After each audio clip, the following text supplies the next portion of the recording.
Сәлем, бұл Вайпуфая жарнасы. Бұл арнадан біздің күншығыс елі Жапониядағы саяхаттарымызды көре аласыз.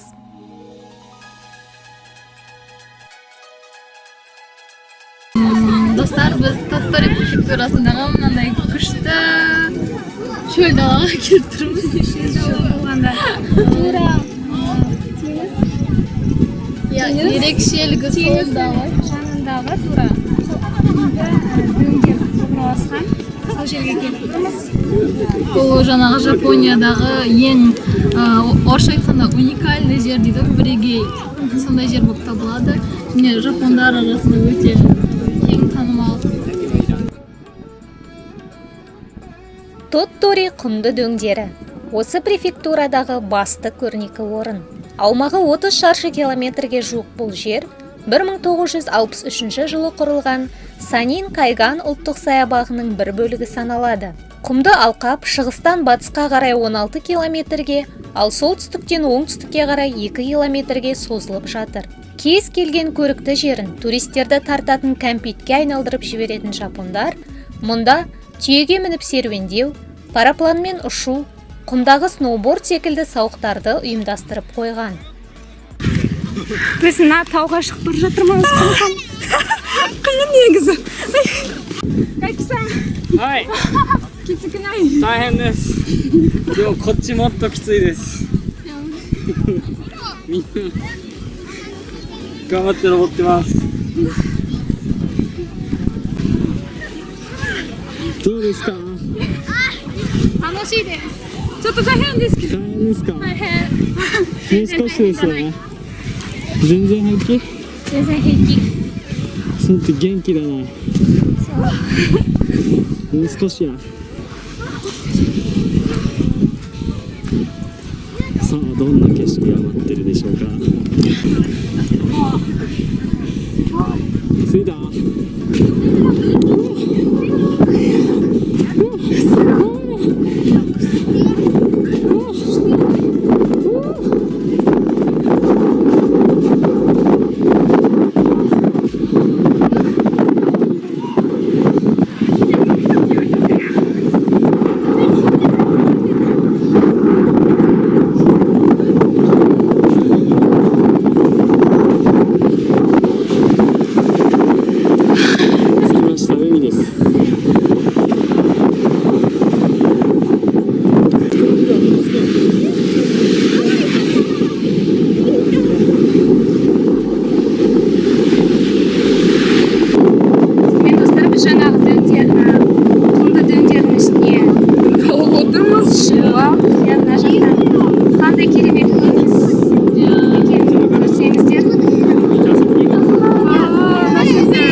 ？Шекті жоқ, теңіз. Мұхит. Аспанмен жалғасып тұр да. Әдемі. Қазір көрсетеміз.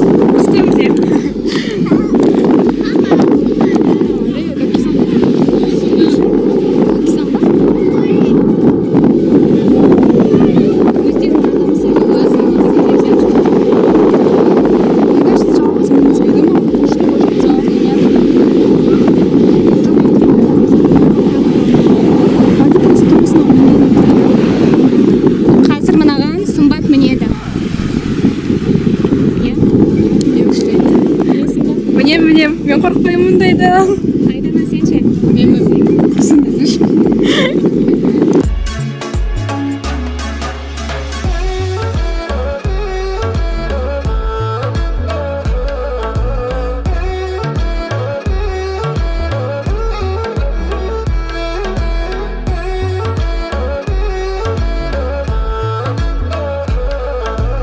Видеоның басында айтқанымыздай, Тоттори құмды дөңдері шынымен де таңғаларлық жер.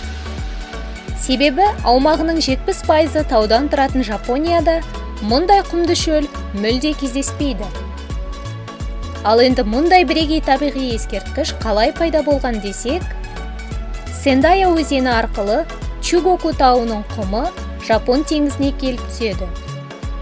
Сосын теңіздің толқынымен құм жағаға жиналып, желмен құрлықтың ішкі бөлігіне қарай жылжиды. осылайша құмды дөңдер пайда болады. Қазіргі пейзаж 100 мың жыл бойы жасалған деседі. Бұл жерді қызықтауға жылына 2 миллиондай адам келеді. Достар, біз жаңағы параплан сияқты мінбейтін болдық. Оған арнайы жаттығу керек екен, 3 сағаттан асып жаттығу керек екен, оны жаңағы бағындыру үшін дей ма? Үйрену үшін, иә. Сонымен қазір біз теңіз жаққа кетіп бара жатырмыз. Өте рахат, аяғымызды шешіп, жаңағы аяғымның арасында жүргенге не жетсін. Бақытты болып жүрміз.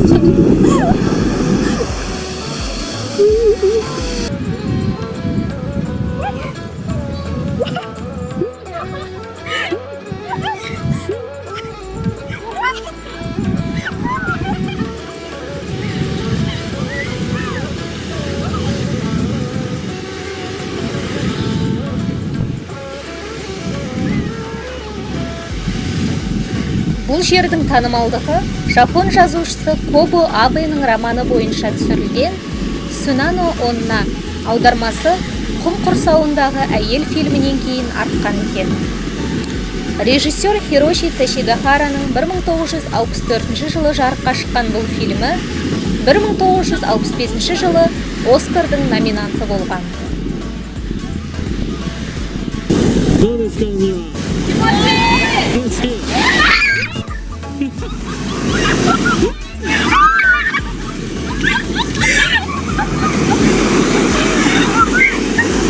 抜いたじゃん。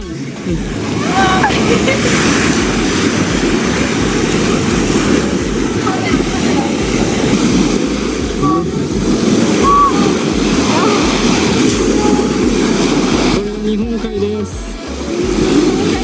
山ある海。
біз ана дөңдерге шығып, оның ар жағына түсіп, сосын теңіздің жағасына біраз серуендеп қайтып келдік.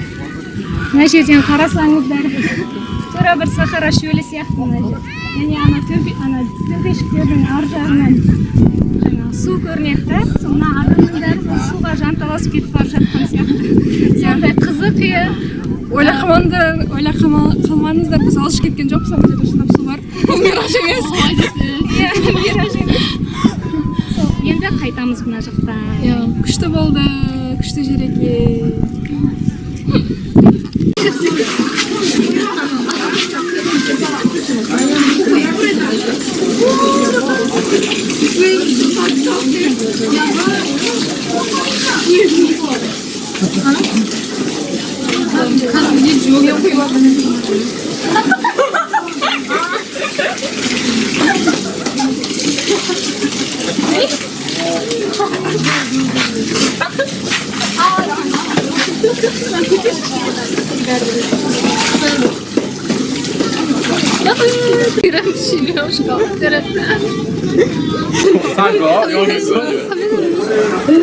アイスはいい。じゃあこっちにする。アイスこっち。はい。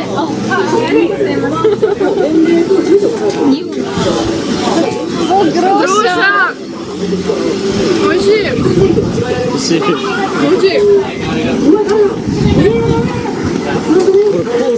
そうです。20世紀はまだ早いですね。はい。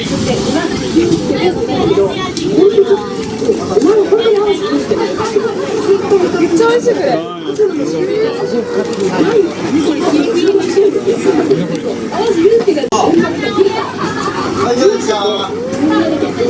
この機械いいですね。アマゾンで売ってますよ。どれぐらいですか？5000円ぐらい。5000円ぐらい。はい、じゃあ。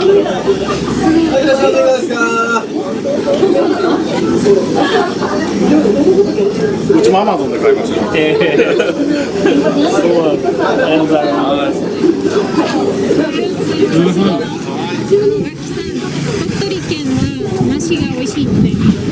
鳥取県は梨が有名です。梨が美味しいです。本当に美味しいんでしょうか。うめえ。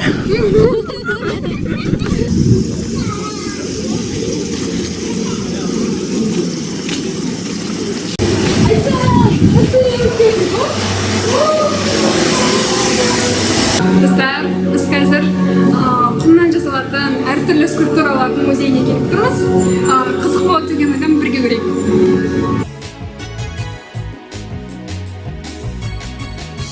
Достар, естеріңізде ме?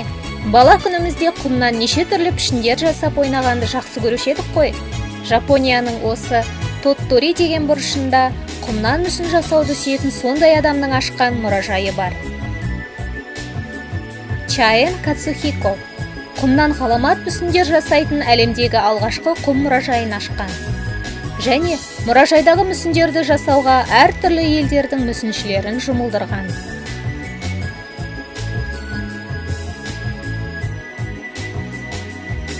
Осының алдында көрген Тоттори құмды дөңдерін мыңдаған жылдар бойы табиғат жасап шығарған болса, бүгінгі құм мұражайындағы мүсіндер адамның қолынан шыққан өнер туындылары. Бұл мүсіндерді жасауға құм мен су ғана қолданылады. Және көрме уақыты аяқталған соң, мүсіндер қайтадан құм қалпына келтіріледі. Мұражайдың басты тақырыбы құмның көмегімен әлемге саяхат жасау. Біз келгенде көрме тақырыбы неміс тарихы мен әдебиетіне арналған еді. Көрменің біраз бөлігін атақты ертегішілер, ағайынды гримдер мен олардың ертегілеріне арналған мүсіндер құрап отыр. Мұнда ағайынды гримдер туып өскен Ханау қаласындағы ескерткіштің көшірмесі жасалған. Сонымен бірге олардың Гензель мен Гретель, Гамеліндік тышқан аулаушы, Қызыл телпек, Қарша қыз, Бремен музыканттары, Күлше қыз ертегілеріне арналған мүсіндер жасалған.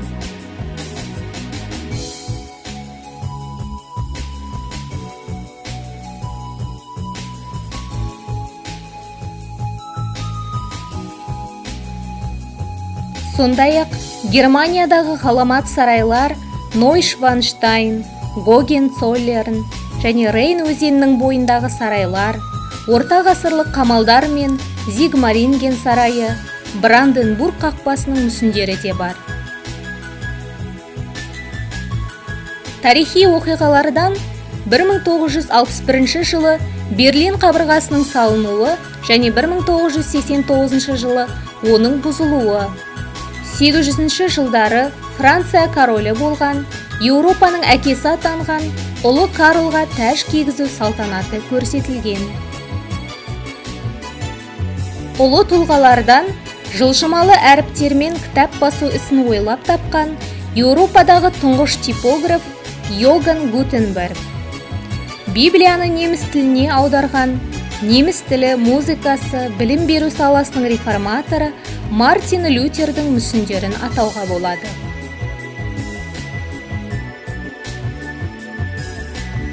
Сонымен достар, осымен бүгінгі Тоттори префектурасындағы құмдардың арасындағы саяхатымыз өз мәресіне жетті. Видеомыз ұнаған болса, лайк қойып, пікір білдіріп, достарыңызбен бөлісіңіздер. Келесі видеода көріскенше.